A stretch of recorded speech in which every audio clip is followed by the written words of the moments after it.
coming out. I just got to say thank you to everyone for, Tiffany Carnes is the reason why I started coaching this year. She told me that we didn't have anyone to coach, and I said, are you serious? She goes, yeah. I go, well, if you need someone, I'll take it. So I want to say thank you to all the parents and for believing in me and supporting me. This is my first time I've ever been a head coach for a football team, and it changed my life. I gotta be honest, it changed my life. And this group, they were cliche, but they were boys. I have a great group of young men now, and I am extremely proud of what we accomplished this year. The end result was not as we would have hoped for, obviously, but at the end of the day, I told a couple people this earlier tonight. I think that we had the best team out there. We may not have won it all, but I think we had the best team. I think we had the guys that came together and they wanted it for each other. They wanted it for themselves. They wanted it for who they represented, and they fought hard, tooth and nail, whether we got down early, whether we got smacked in the mouth, whether we had penalties or lack thereof get called our way, one way or another. And they fought and they banded together, and we had guys go down injury-wise, and we'd have the next guys come back up, and they never flinched. They didn't doubt what we were capable of. It didn't matter what was going on. It didn't matter what we were trying to accomplish or who was in. They banded together, and that I hope starts with me, but it stems off into the homes that they stay in and the families that they're a part of, and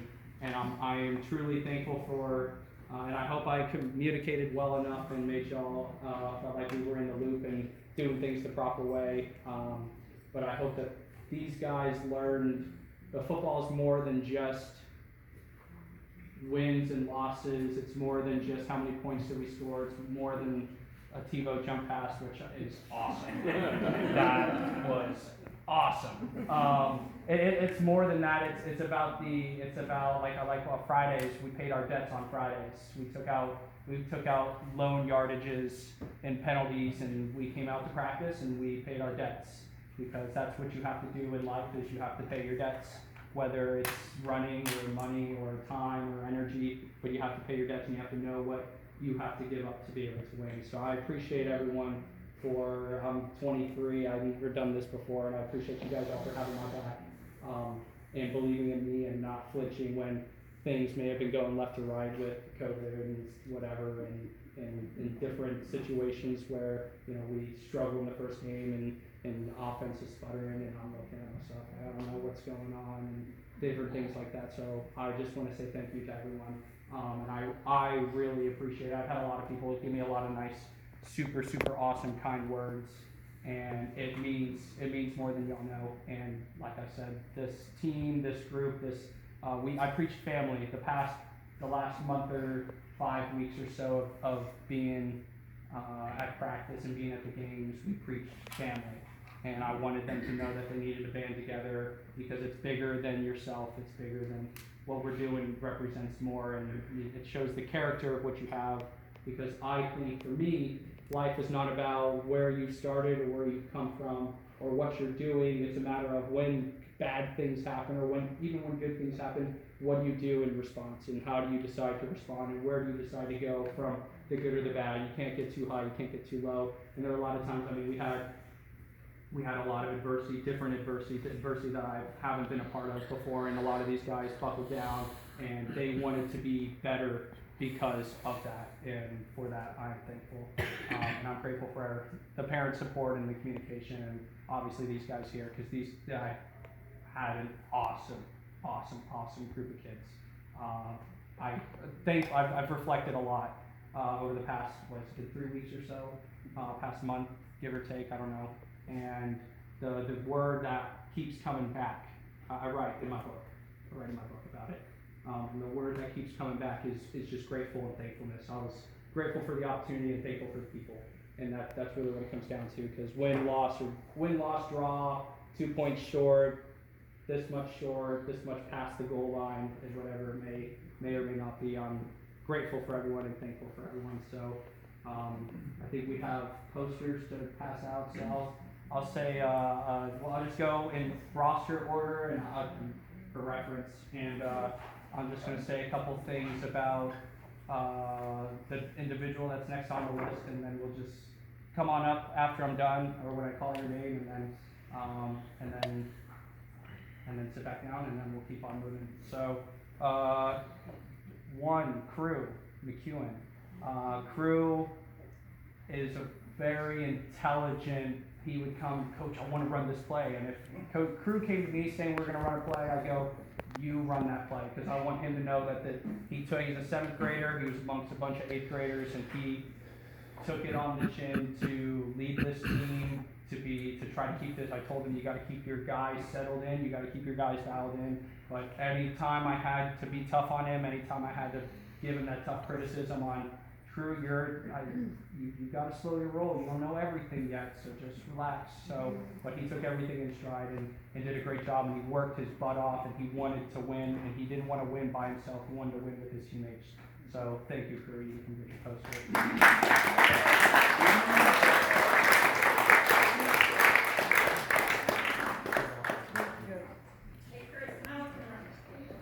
Yeah. Cheers.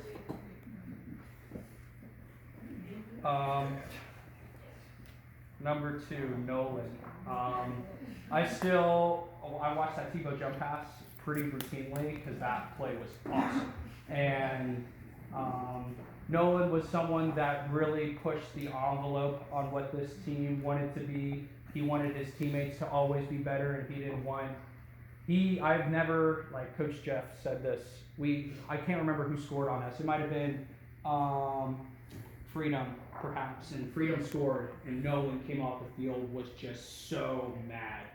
He was just livid, and I've never seen a kid want to win as badly as Nolan wants to win. And he was willing to put in the work. He was willing to pay his debts, and he was willing to pick up his teammates along the way, going, "Hey, come on, I got your back. Like get my back. I want to win." And there are times where you struggle a little bit, and you gotta check yourself. You got a little too excited sometimes, and he jumps off sides, and I gotta tell him, back it down, or I'll call on a play, and Nolan goes like this, like, come on, coach, just throw the ball. I go, Nolan, your time will come. Tebow, jump pass, come on now. So, but Nolan, he works hard. He wants to win, and he doesn't want to do it by himself. And he wants. And I can say that about all these guys. They want the team component of it. So, Nolan, thank you.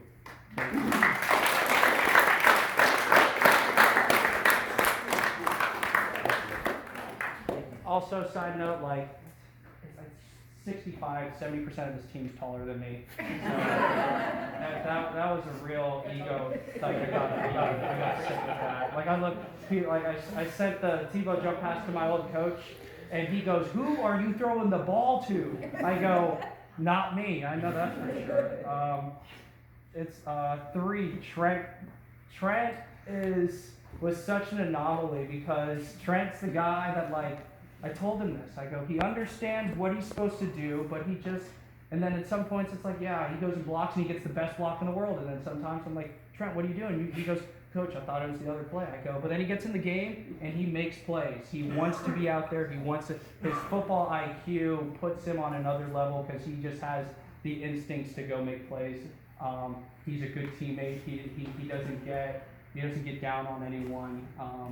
He's his biggest critic, and that's going to be what pushes him to be as good as he can. But he has to understand that you got to understand, Trent, that you can only be as good as you allow yourself to be. So you can't be, don't let yourself get beat up because you're a talented kid, and you want to make sure that you can go do those things. But I appreciate how hard you are on yourself because you expect excellence and nothing short of it. You expect excellence from yourself, and I know you're a good, allegedly. I'm not your teacher, but allegedly you do well in class. And I know you're really good. You're a really good football player. You didn't like tackling at the beginning of the year, but you came down. Trent didn't want to tackle anyone. He wanted to run the ball. I go, Trent, you got to learn how to tackle. You got to learn how to block. And he got from day one, Trent, to we've moved him around different places, both on offense and defense. And he really came around as a very. I told Trent because Trent didn't always start on offense, even though he was starting on offense at the beginning of the year. I go, Trent, you're like a basketball team's 6th man. It's important to have those guys that can come off the bench and that can come and just get plugged in and they go make plays and they go score points or they go do what they need to do. So, Trent, come get your poster. Thank you.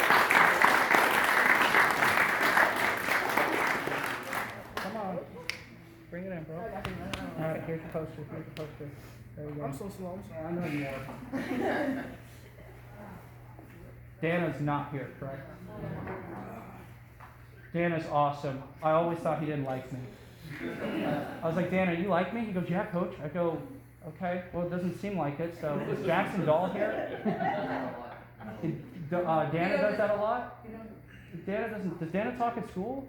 He's quiet, right? He's quiet. Man, I be around him and I go, you having fun? He goes, yeah, coach. I go, well, I hope so, because I don't know.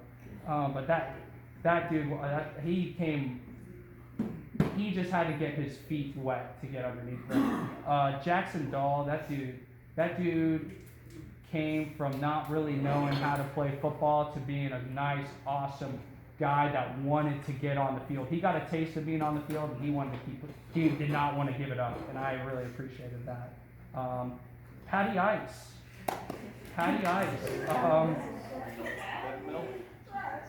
I could have put Patty Ice anywhere, and Patty Ice has great football awareness. I feel like I'm going to say the same thing about all these kids, but he wanted everyone around him to be better. I could have put him at quarterback if I had to. Not that I'm really going to. You know, he thought he was a receiver. I told him he was not. But he was one of the first people that started asking the correct questions about blocking schemes, about why are we pulling on these plays, who am I supposed to be blocking, where am I supposed to be looking. Did it get perfected? No, because Earl ran his butt over in the first Valley Ridge game, and I'll never forget. He's turning around and then Earl ear holds him. I go, dude, you gotta keep going. But no, Patty Ice, someone that always brought the energy to practice. He was always excited to be out there. It didn't matter if I was putting up in a one-on-one drill versus Nolan or whether it was versus Nolan. They were ready to get after it. He wanted to be the best version of himself, but he also, and I say this about every kid, but they wanted each other to be the best version of themselves, and so he gave everything that he got. Played both ways along the way. Patty Ice, thank you. So bad.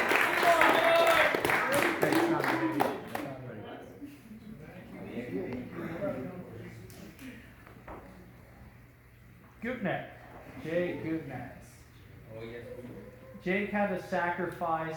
Jake throws a very, very pretty football. I mean, he throws a better football than I do. Just nice, over the top, crisp spiral. But I went to him and I go, this is what offense I want to run, and you need to play on the line. Because he's a big body, he's got the long arms, he's got the good feet for the most part, and he never argued with me. He was always yes sir, no sir, wanted to be the best version of himself.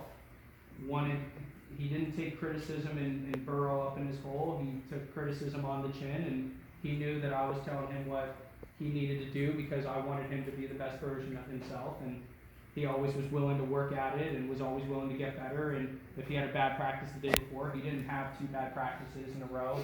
If he played a kind of a poor game, one game, he came back the next week and he would come out and dominate. And I told Jake, I don't know where your football career will take you. I don't know what you'll grow into. I don't know if you peaked at your height or you got 6 more inches or whatever, but you learned so many good football skills because where you serve.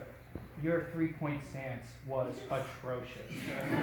I was looking at him, and he's got his butt up in the air, and he can't touch the ground, so his hamstrings are too tight, and he's not. I'm like, you don't look like you know what you're doing. But he came around and was, especially on the defensive line, he came around and really started knocking some heads when we had to get, when we would shift him out to the outside, and Trace would come off, and we'd get other people in on the inside. But he played on the inside and the outside, and I moved him from the right side of the line to the left side of the line, back to the right side, and then left. And I think you finished on the right.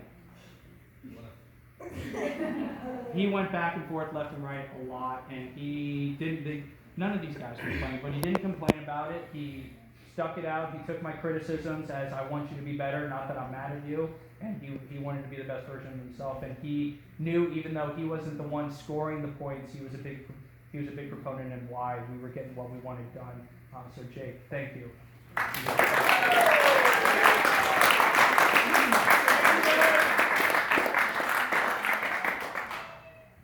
Come on, bro. Come on, bro. Again, look at, like, take note of how, this is you. Where are you at? Yeah, see, look at me, bottom right. My whole life. Oh, fine. Here, I'm the one, wait, come on. LJ. The two kids that played with the most heart on our team were our two smallest kids, LJ and Faber. LJ and Faber, that was my favorite duo to put them up one-on-one blocking each other, and those two would fight tooth and nail. And they're friends, like they're good buds, like, from my understanding. But they fought tooth and nail, and they pushed each other to be better. Coach Richard had them rotating at the one corner spot and told them, you guys rotate, I'm not babysitting it. You guys rotate, you guys figure it out, you coach each other up, you see what each guys are doing, and LJ did a great job. I mean, early on in the season, we were doing a tackling drill, and LJ got his butt whooped by Earl. It was not good. And LJ took some time to himself, but came back the next couple days, and I was worried. I was like, I don't know if LJ's going to want to hit anyone. And he came back, and he tackles great, especially for a guy that's not big at all. And you played with so much heart. You wanted to contribute to the team. You understood. You were like, yeah, I know I'm small and I'm not the fastest guy, but you didn't let that take away from how much heart that you played with and how much desire you wanted to be the best football player and the best teammate you can be. Whether you played one snap or you played 50 snaps or somewhere in the middle, you wanted to be the best individual that you could be, the best teammate that you could be, and you worked your butt off to get there. You were one of the first people that was understanding that after we run a sprint, the only way we're going to ever be done is you need to get into a three-point stance, being ready for the next sprint. And he was the one that set the example from the get-go. He got down, he goes, this is what coach wants us to do, and he understood the objective, and he got it done. So, LJ, thank you.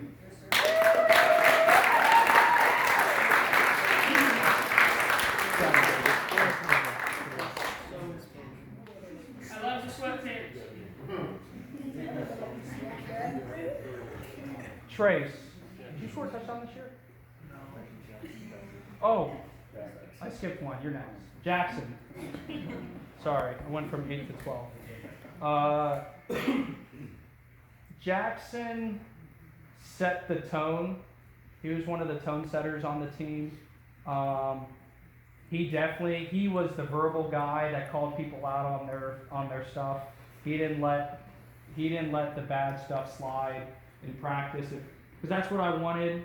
Obviously at the beginning of the year it's a little bit more tough, but by the end of the year I wanted them to want it for them, and I don't want to keep yelling at them. I want them to get on each other for the accountability purpose, and he was the one that really took the ownership of that from the get-go and wanted people to be the best them so that he could be the best version of himself while also allowing him to be the best teammate that he could be. He ran harder than I think I saw anyone run on any team on film. Literally carried a couple dudes, like they're laying, and he just took them. I moved him from 2-back to 4-back to 3-back to, he took some snaps at quarterback, and he didn't, again, a guy like none of these guys did, but they didn't complain. They just said, yes, sir, I want to win, I want to accomplish this.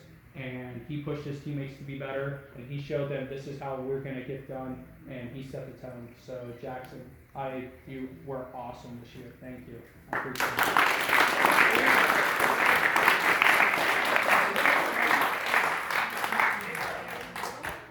Sorry, my hands are cold.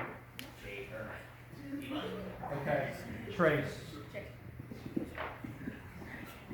Dude.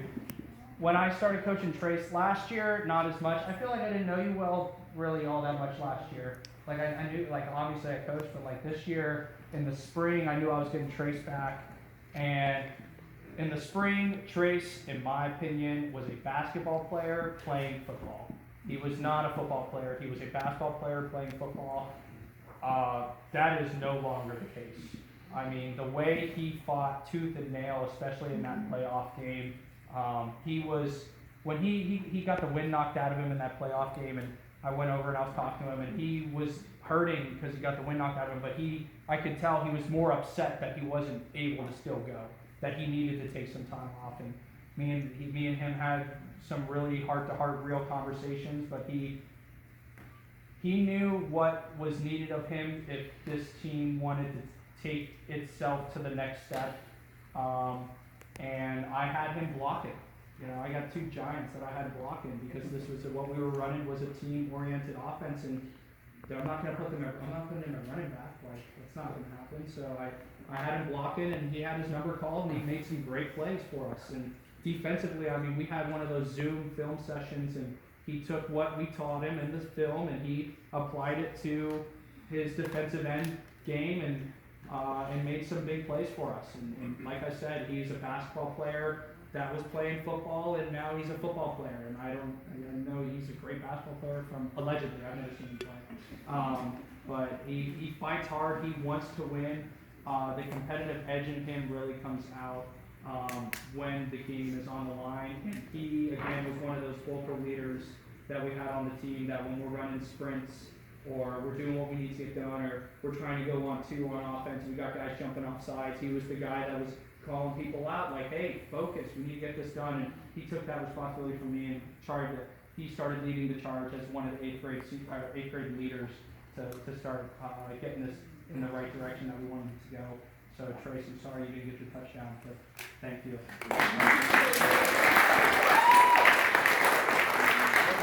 Down to me like that, I appreciate it. I love you too, man. You're awesome. Connor, number 19. Connor, you got them, I mean, that play you made, was that Freedom? Yeah, Freedom. That play where he tipped it like that, that's the play that if I think Connor, I go, that's the play he made. I try to have him play some offense, but he was newer. You played football before this, did you? He hadn't played football before, so he didn't necessarily understand the nuances of playing offense, which most of our practice time, 85-90% of our practice time is spent on offense. And he didn't always understand the nuances of it, but when he got on the defensive side of the football, he really understood the objective, and he was not afraid to go make plays and put himself in a position to go do those things. He grew a lot as a football player, being from someone that didn't really know what was going on to someone that really was a really key. My favorite play of Connor was the two punt we had versus Palm Valley. When we punted and he ran down and he recovered it because they dropped the ball, I go, that's hustle. And he was one of the guys, again, that was setting the tone, making sure guys were getting their stuff done. And he's playing baseball at the same time, and I respected him for balancing those two sports, because as a seventh grade, right? As a seventh grader, that's not easy to play two sports and be in school and whatnot. So Connor, I appreciate you and the hard work and sacrifices and your desire to want to be on the field. And you, like I said, you got much better as a football player as the year goes on. I'm excited for you. So thank you.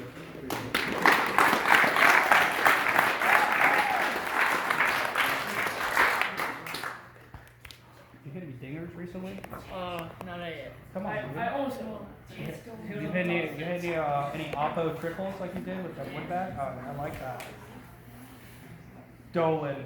Oh man. The amount of times I have yelled Nolan, unreal. I think that's the name I yell the most ever. Just because he wants the ball in his hands so badly, and I want to give him the ball. I go, Nolan, you got to know what you're doing. Coach, I think I got it. Come on. What's the ball? No, Nolan, I felt really bad for Nolan because he hurt his foot in the spring game, and that really set him back because he had to let that heal, and he had to regain some confidence on his foot, and he showed up to every single practice. He was essentially another coach out there helping the guys out, helping them learn. He wasn't having this boo-hoo, poor me, I'm not doing this when his foot was out, and he tried to push people to be better, and he wanted to be a part of the team. And then towards the end of the season, he became a really critical role player for us, and you want to win. Yeah, you want to win, and I appreciated that. He wants the ball in his hands, yeah, but he also wants to win. Actually, my favorite thing about Nolan was last year. You know what I'm talking about. Last year, Coach Black was coaching. Dolan comes up to me. You got hurt? Were you out for a game? He got hurt. And I was quarantined. Dolan got quarantined, and so he got his spot on kickoff got taken. So he's coming up to me and going, Coach, come on, I got my spot taken on kickoff. Like I want to get back on kickoff. So I go up to Coach Flack. I go, hey, Dolan's begging to get back in the game. So he's like, all right, I'll put Dolan in on kickoff. And I go up to Dolan. I go, dude, I'm sticking my neck out for you. Like you still owe me up downs, by the way, for that. But I said, you need to go down and make the tackle. And Dolan gets there, and he runs down the field, and he runs right past the guy. I go, Dolan, great effort, but break down and make the tackle next time.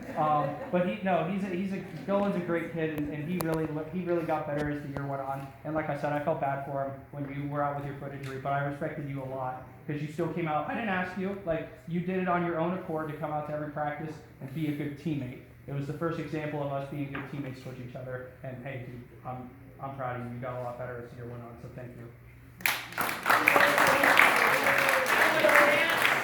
Yeah, add a baby chance. Add a baby chance.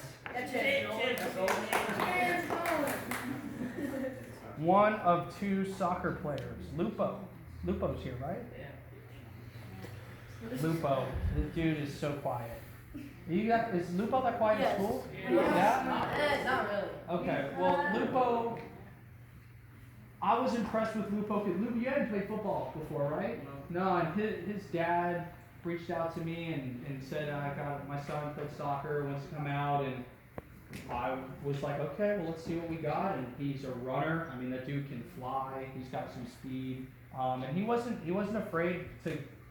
There were times we put him in a drill, and I'd be like, all right, well, he's the new kid, so like, let's see what this goes. You go up, you get after it, and he played some O-line for us and got some reps there. He played some linebacker, got injured later on in the season, which really sucked because I loved having him out of practice, and I was happy to get him back out there.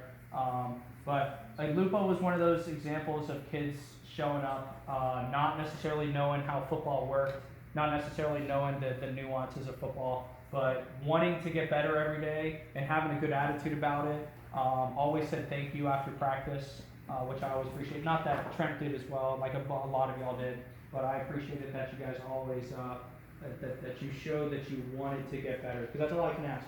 I'm not asking you to be Tom Brady. I'm not asking you to be Derek Brooks or Saquon Barkley. I just want you to come out and get better every day. And Lupo exemplified that. It didn't matter if I had him on the O-line, if I had him running the ball, if I had him playing D-line, had him playing linebacker. He wanted to get better, and he did get better. He got progressed from day one to where we ended. He got progressively better along the way, and I'm proud of you. Because I respect someone that's never played football that comes out and plays football because it ain't easy.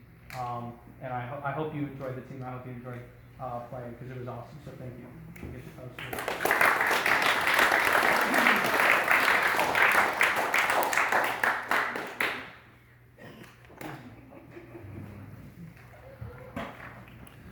Cooper.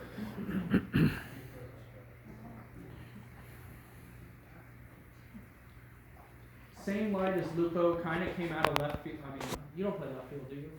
A little bit, yeah. He plays a little left field. So he kind of came out of left field in terms of I didn't go out. They kind of found me and wanted to get, I don't know if they talked to them at school or whatnot, but they came out and wanted to come out and play football. And you'd played football before, but not recently, correct? Yeah. I remember that. And from, like I said, same thing I say about Lupo, from day one to where he ended at, he wanted to get better. He was willing to take the criticisms that come in part of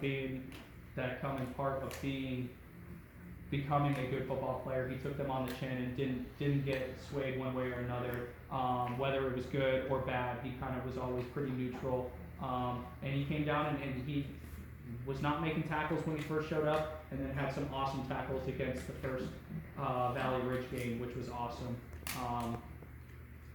I wish you would have been out earlier. That's all I got to say, really, because you were an awesome addition to the team. I mean, everyone like I said, all we have is all we got, and all we got is all we need. And when Cooper and Lupo and Kirby showed up, and Churchill's not here, is he? And when Churchill showed up later, I was very pleased to get those last couple guys because it really allowed us to be better as a team. Cooper, I'm proud of you, man, because you had a learning curve because you had to go up against guys like Earl and Trent and Mont routinely in practice, and you didn't go like, oh man, I can't do this. You buckled down, you got your stuff, and you wanted to get better. So thank you. I appreciate you. So come get your post.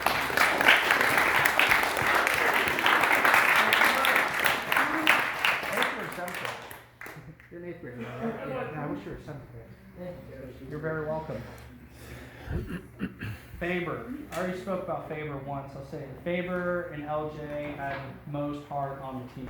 Like I said, putting those two together in a drill, I put Faber up against anyone. I know he's going to at least give me 100%. Doesn't matter if he's going against Nolan or Trace or Carnes, or if he's going up against the same guy that's his size in LJ. And he just wanted. He was such a good morale boost every day at practice. Coach, how's your day? How was your day? How was work? Coach, how was your day? Coach, you have a good day? You having a good day? Faber, I don't know what you want, but you got to stop asking that question because you're not asking that just because you're a nice kid. I know you want something, but no, he really is that nice of a kid. I'm Faber. I was always so proud of you whenever you made a tackle or whenever you got into the game and you were doing good things because your heart allowed you, and you deserve to be on the field, and you earn everything you get because Nolan is Nolan and Faber is Faber, and I would get it. I was small when I was playing football, but heart and knowing where you need to be and having a sense of urgency and not being afraid are the core prerequisites to being a successful football player and being a successful person in life. Because you can have people look at you and be like, oh, what does this little guy know? What does this guy know? What does he view? Look at him. It's like, no, you can't judge Faber by the cover. You got to go look at the contents that are inside. And Faber, I always have respect for you for how much you fought and how much you wanted to be better than whoever was across from you. So thank you. I appreciate you. I